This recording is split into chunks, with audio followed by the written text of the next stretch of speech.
Now, while I do enjoy my indie games, I also like getting in the mud with a lot of AAA shooters. We're gonna go over some thoughts I had on both Overwatch 2 and Modern Warfare 2, two recent releases, and just going over general launch impressions, gameplay, and monetization.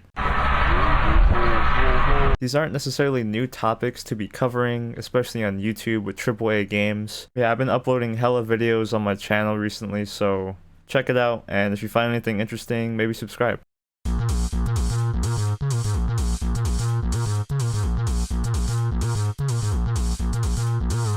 The original Overwatch 2 announcement trailers came out in 2019, alongside a look at the PvE aspect of the sequel. Now, this was the thing I was the most hyped for since I love the cast, and the campaign, gameplay, and skill customization looked really sick when they teased it, and God damn it, man. Overwatch 2 has been somewhat of a messy launch. I swear to God, I've seen advertising saying this is early access, but now I don't see the early access subtitle anywhere in none of the ads or in game. It's really disappointing that this game didn't launch with PvE, like the main purpose of, becoming a sequel. Now, Overwatch 2 has been rumored to be in development hell. Jeff Overwatch left. I've heard discussion about the team being put on projects regarding Overwatch that never made it in, and even worse, Overwatch 1 pretty much got put on pause, only getting skins and deathmatch maps until Overwatch 2 came out. And at launch, we definitely don't have an amount of content that would make up for, the 3 years of really sparse updates. I'm glad it's back. I'm glad it's getting updates again and new content, but I have to say, after all this time, it's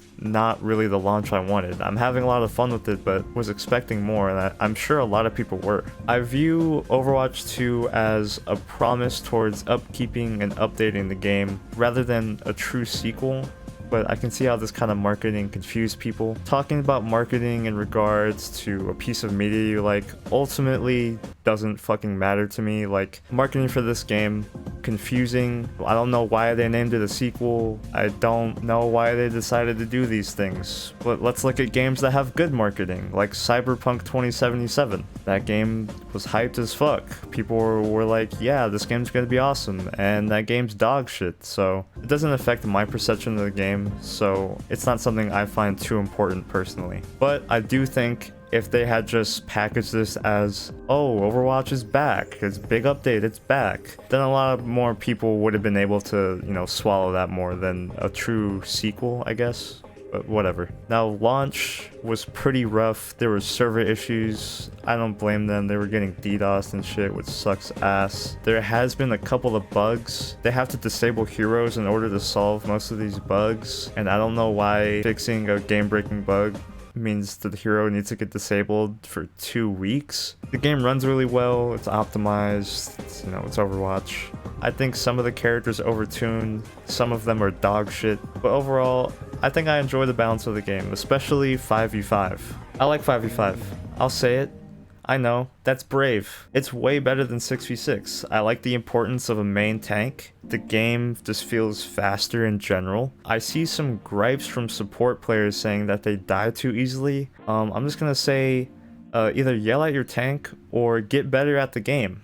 I don't know, I have the most hours on support. I like the chance of 5v5. I just thought that was a really weird criticism of the overall balance. I don't know, we're still sitting at the beginning of the 5v5 meta, so it's hard for me to really make criticism on it. I'm just like an average player, like gold plat, so maybe that gives you some perspective on my opinion of 5v5, but overall, I like it. It's a good feeling and it feels fresh. I think the new 3 characters are all really fun and interesting. Junker Queen is, oh my god! Sojourn is a fucking monster. Her railgun is nasty and she has the most broken grenade in the game. Kiriko is becoming one of my favorite supports. I love headshotting and she has great utility. I like the gameplay, I like the new content, I like the new game modes. The roadmap is looking pretty good, but there's one last thing we have to talk about when it comes to Overwatch.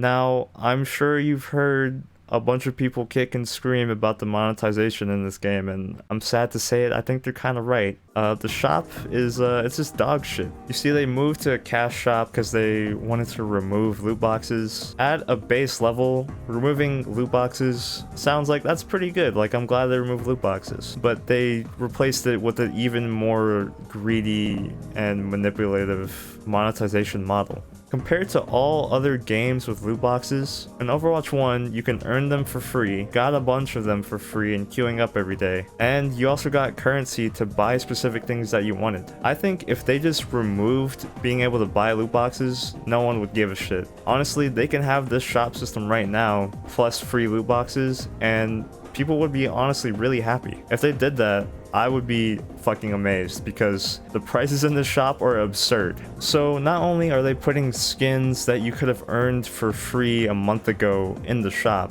they are insanely overpriced. Let's take a look at a recent bundle they released for Halloween for the new support character. So this bundle costs 2,600 Overwatch bucks. So not only does it suck that you can't specifically buy 2,600 Overwatch bucks, it also costs 2,600 Overwatch bucks. Like, imagine spending $26 on this bundle. Let's take a look at a $20 bundle from Call of Duty that I actually purchased. I actually purchased this last year, and this is the only thing I bought from COD Vanguard shop the entirety of last year. The Attack on Titan Collaboration Armored Titan bundle for Call of Duty Vanguard gives you a skin, blueprints for your weapons, and you get a charm, a calling card, and an emblem. The last three, I don't really give a fuck about. They should be worth 20 cents. But the main meat is the skin and the 3 blueprints, which actually have pretty cool effects. That bundle was $20. So if we stack these up, Overwatch somehow is greedier than Call of Duty. And Call of Duty has an insane amount of monetizations for something that's $60 goddamn dollars, now $70, and they're still gonna do a cash shop. So the shop sucks, but you know, they got a battle pass. I'm sure at this point you know what a battle pass is. Everything, even like your fucking grandma's funeral, has a battle pass now. From a cost to skin ratio, it's decent. The Genji skin is fucking sick. Some of the other skins are pretty bad. The main drawback is you don't earn your money back on the battle pass, and they're locking away new characters in the pass every season, which, if anything, kind of derails hype for a new season drop if you can't play the new content immediately. My favorite battle pass, Fortnite, I'm a bit biased. That one costs 950 V-Bucks and gives you back 1,300, which I think is like $15. So not only do you get enough to buy the next battle pass, you also get kind of some extra, like, yeah, go buy yourself something nice money. And if we weren't even talking about that, if we're looking at the rewards in these two, Overwatch's battle pass rewards are not good. There's so much filler in the Overwatch pass. They have these new things called charms, which just stick on your character's gun or on their hand if they don't have a gun. There's also these new souvenirs, which just emotes, but they hold an item. It seems like a really obviously lazy way to package off extra assets as emotes. The only things in this pass that are worth it are the skins and the emotes. Everything else should literally be only worth like 10 cents. Every page in the Fortnite Battle Pass, you get 2 skins or 2 variants of skins, bunch of like tools and extras you can equip. There's filler, but there's still a lot more. Like, there's so much more than Overwatch Pass. And we also have to mention the prestige tiers once you pass level 100. In Overwatch, all the way from 80 to 200, you get titles, which is literally just a string of text under your username. Other than like the flex factor, I guess, that this reward sucks ass. We should be getting variants of skins or extra skins, or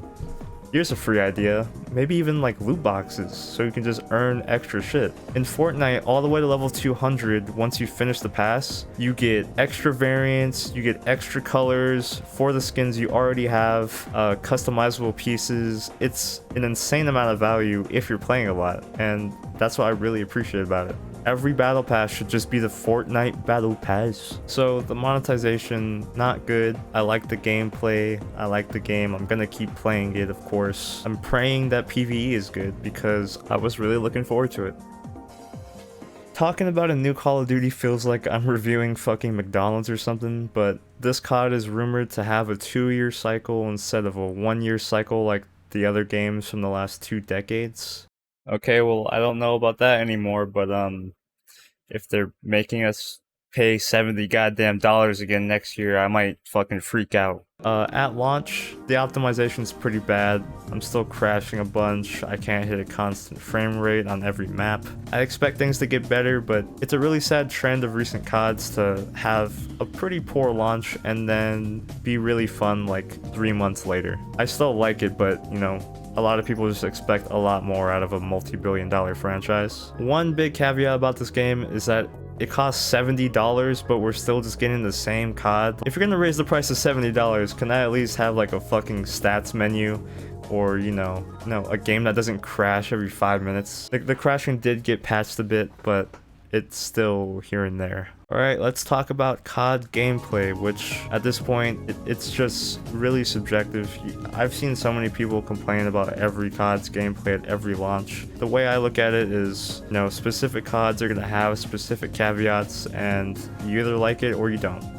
Editing Elgin here, wow, what a statement, great job. I don't get how people can just complain and try to tell the devs to forge it in the way they want it to. I don't necessarily believe in that, but let's talk about some changes. They heavily nerfed movement from the last Modern Warfare in 2019. Can't spam slide like a freak or bunny hop as well. You can still bunny hop and jump peek, but it is a lot slower. I like movement in games. I think it's a really fun mechanic, but if they're gonna remove it, then I understand why. Sometimes it can be really buggy or, you know, not intended, which I don't really blame them. There's definitely two camps of people that want movement and don't want movement. The gunplay feels good. I love the animations. The guns sound and feel crisp. I don't have all the attachments in the game, but so far on certain guns, it feels like you're just constantly equipping downsides and they don't give you kind of a balance between downsides and benefits. For one of my guns, I was scrolling through the muzzles and it felt like every single muzzle had the worst downsides that I did not want to equip. So like some guns I'm just running with only 3 attachments or only 2 attachments. In other games, you would fill out every slot that you could.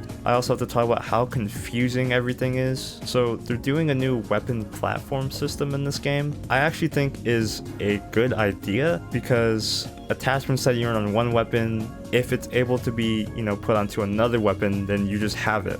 Like, that's really good. You don't have to re-unlock stuff. But the way they laid everything out and chained all the unlocks together is the most confusing ass shit ever. Like, look at this screen. Like, if you wanted to unlock a certain scope, you might have to level up a different weapon, which might have to be leveled up through another weapon, and it's just so confusing to follow. The UI in this game is dog shit. It's insane. Inviting people is weird. Everything looks like Netflix for some reason. It's confusing. Customization seems really good. It's just locked behind a weird ass menu. I'm sure over time, I hope it gets fixed, or we'll just get used to it and figure it out. Now, I can't talk about COD without also talking about SBMM. I'm just gonna say I don't care about SBMM. Modern Warfare 2 feels more of like a beta 2.0 than a full launch. A few missing features, it's a little bit buggy. I like the amount of content that's in already, and the Season 1 patch should probably be big. This isn't anything new for Call of Duty in terms of launches, but I am still pretty excited for both Warzone 2 and DMZ. You know, it's disappointing. I'm not necessarily happy with the state of these two games at launch. I'm a fan of both these franchises, and honestly, it's disappointing to rely on season updates and patches to get more stuff that I want to see. With COD, I understand because the launch windows for these games are insane, and I know it'll be patched to a pretty good spot at least a few seasons from now. But at the same time, it's $70 goddamn dollars. This game should have been perfect at launch, and it's not. I still think the gameplay is really good, and more content will just add on to how much I like this Call of Duty. For Overwatch, it was definitely more disappointing. I never expected them to make up for the years-long gap of Overwatch 1 development with this launch, but I at least wanted PvE, the main thing they've been working on all this time. You know, I think the game is starting off in a really good spot. I hope they can keep up with this momentum. The state of AAA games at launch, at least the AAA games that I'm playing, I get hyped for these games, but they never fully deliver specific things that fans want. They either have, you know, pretty shoddy launch with optimization, missing content or features. It's just kind of a bummer as much as I like these games. Well, anyways, those are just my thoughts on some recent big releases. If you like this video, check out my other content and make sure to subscribe. Have a great day.